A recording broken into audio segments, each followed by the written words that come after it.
Hi, my name is Claire Petite. I am a breast cancer survivor, but most importantly, I am a mother, a wife. I have 3 incredible children: Theo, who is 7, Jacob, 5, and Charlie, who will be 2 in February. I was 31 weeks pregnant, and I had just put my older boys to bed. They were 3 and 5 at the time. So I was, let me go take a relaxing bath, and then I felt a lump in my right breast.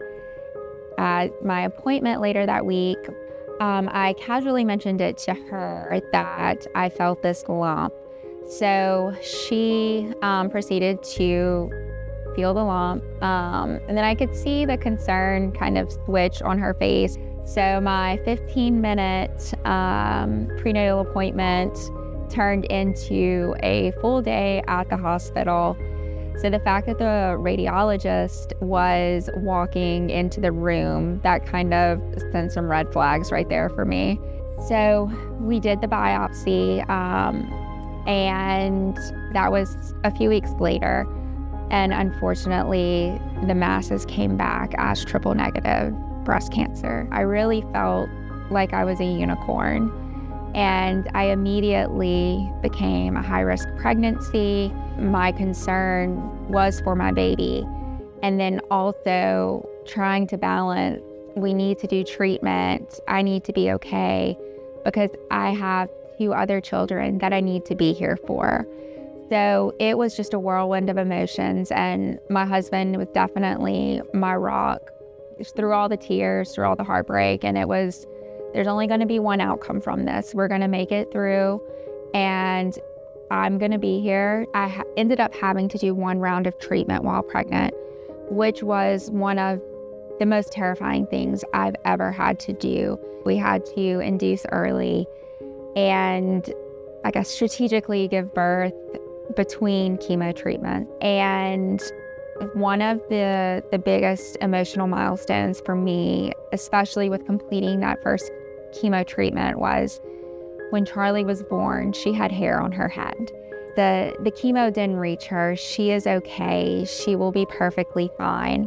Having local access to care, having appropriate transportation, having all of the resources that I needed to get through this journey, that helped me to focus more on my children, my baby, my health. Surviving cancer is closely linked with having access to the best possible care. I was so very fortunate to be able to receive the best care right here at home. How do I tell my kid? One of the services that we received offered us books. And one of the books, it was called Cancer Hates Kisses. They called it like their superpower. They would give me a kiss, and that would be their way of helping me fight the cancer and just giving me strength. So they would just load me up with kisses. And I mean, that helped me emotionally. And it also just helped them be a part of helping mommy beat cancer. Anyone that needs support or encouragement, I highly recommend going to cancer.org and then also reaching out to their 800 number. It's an avenue 24/7. If you're facing any type of struggle, they can guide and direct you to the support that you need. Many people need the support of ACS to simply get a ride to their treatments or to reduce their cost through having a free home away from home when they must travel for treatment. This is part of why I'm sharing my story tonight, so that everyone has access to the care that they need and a chance to survive cancer.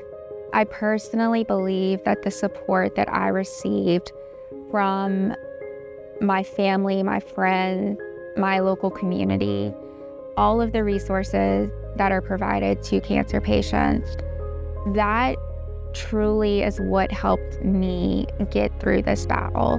It changed me, but it never really defined me. Well, I'm a mom, I'm a wife.